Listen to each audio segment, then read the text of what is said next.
Comment communiquer sans se disputer? Comment éviter les disputes et passer d'un dialogue de sourds à une conversation constructive? Hello, je suis Michael Koji, fondateur de Koji Organisme et expert sentimental. Pour les personnes qui ne me connaissent pas, j'aide les hommes à reprendre confiance en eux et développer leur charisme afin de devenir l'homme qui les inspire, l'homme qu'ils rêvent d'être.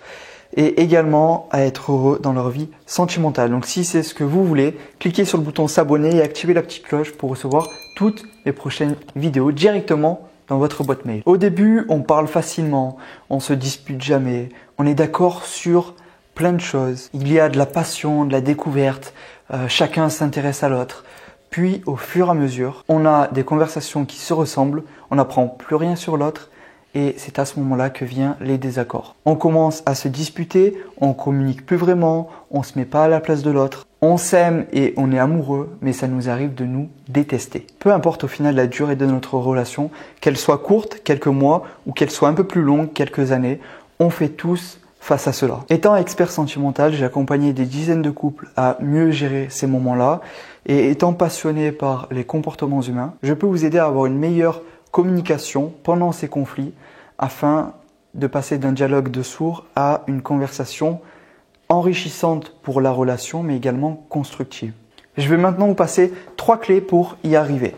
La première clé, c'est on reste calme et on prend le contrôle sur nos émotions. Lorsqu'on se dispute avec notre femme, on est débordé par nos émotions et au final c'est ce qui fait qu'on perd le contrôle et qu'on n'arrive pas à tout simplement dialoguer comme deux personnes normales. Et du coup, au lieu d'avoir une conversation comme entre deux adultes, ça ressemble plus à deux enfants qui sont en train de réagir impulsivement par rapport à leurs émotions, par rapport à ce qu'ils entendent et au final sans réfléchir avant de parler. Alors c'est facile de le dire, plus difficile de le mettre en application dans son propre couple et encore plus difficile lorsqu'on est en conflit parce qu'encore une fois, il y a toutes nos émotions qui prennent le dessus. Et donc, la première chose qui va tout changer, la première clé que je vous partage, c'est de rester calme. C'est-à-dire mettre vraiment de la conscience sur cela. Vous vous dites, au moment où vous voyez qu'il y a une dispute qui explose, à ce moment-là, vous prenez du recul et vous contrôlez vos émotions. C'est-à-dire que déjà, lorsque vous répondez, vous allez mettre plus de temps à répondre. Car vous allez réfléchir avant de juste parler et vouloir vous expliquer. Bien souvent, ce qu'on fait, c'est qu'on veut expliquer nos torts ou expliquer pourquoi la personne a tort, pourquoi elle a fait telle erreur, etc. Expliquer pourquoi la bonne vision c'est celle-là et c'est pas la sienne. Et au final, on ne réfléchit plus, on est juste en train de s'envoyer des pics. Donc, on reste calme, on prend le contrôle de nos émotions.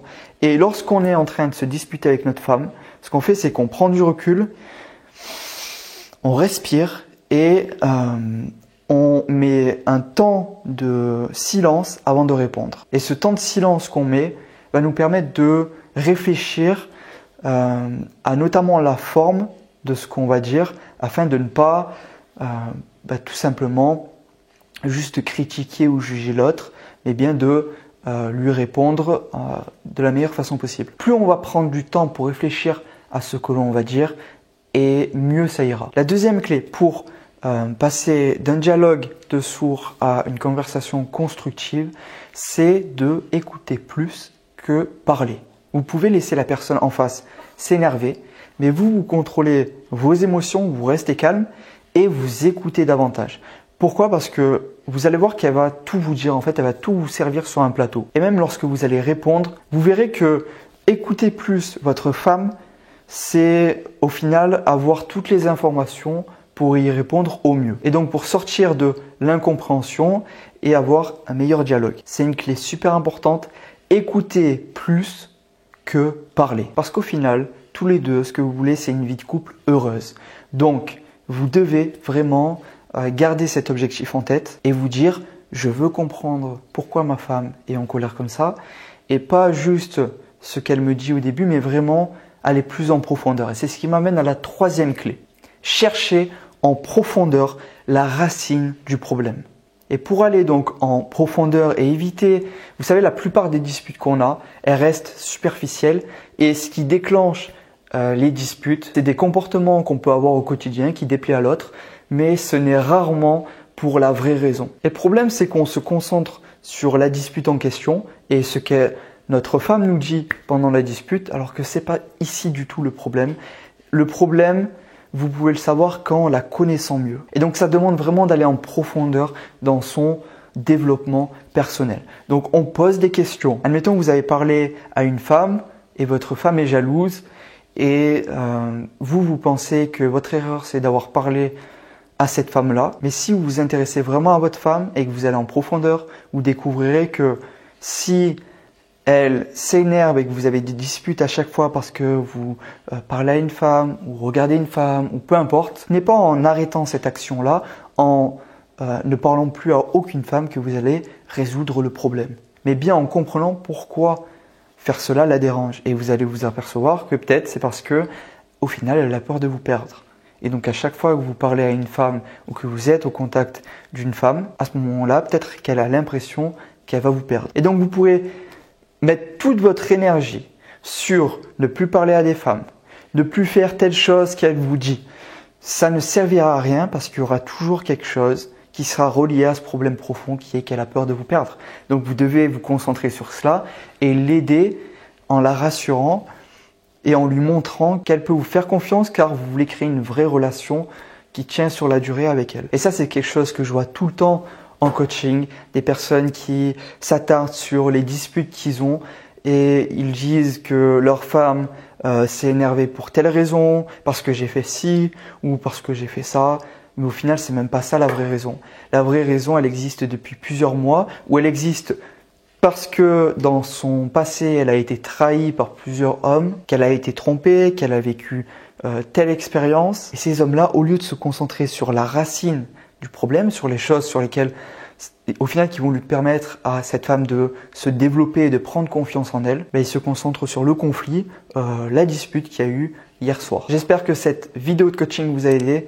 Je vous récapitule les 3 clés pour arriver à passer d'un dialogue de sourds à une conversation qui est constructive et où on en apprend sur l'autre et qui permet à la fois d'enrichir notre relation, mais de faire passer son couple à un autre niveau. Donc la première clé, c'est de rester calme pendant une dispute. Donc c'est sur le moment présent. Et encore une fois, c'est pas parce que vous allez vous le dire la prochaine dispute que vous allez réussir à rester calme et contrôler vos émotions. C'est un entraînement et ça faut compter sur les 3-4 prochaines disputes qu'ensuite vous allez réussir à garder votre calme et gérer au mieux la situation. Donc première chose, on reste calme et on contrôle ses émotions pour pas notamment enflammer et faire grossir la dispute. Deuxième clé, on écoute plus que parler. Et troisième clé, on va en profondeur et on cherche la racine du problème. On pose des questions et on cherche vraiment à s'intéresser à l'autre afin d'avoir une conversation constructive et enrichissante pour notre couple. Et donc éviter à moyen et long terme des disputes inutiles qui reviennent pour le même sujet. Si vous souhaitez aller plus loin, vous pouvez tout de suite accéder à un bilan personnalisé qu'on fait ensemble. Vous répondez à quelques questions et moi je vous appelle ensuite pour répondre à l'ensemble de vos questions et vous proposer des solutions afin de avoir une vie sentimentale heureuse, épanouie. Parce que comme je le dis souvent, on peut être très heureux en amour, mais malheureux. Donc si vous souhaitez qu'on travaille ensemble là-dessus, vous cliquez sur le premier lien dans la description et dans l'espace commentaire. N'hésitez pas à me poser aussi vos questions. Et du coup, moi je vous dis à tout de suite. De l'autre côté, c'est Michael Koji, votre expert sentimental.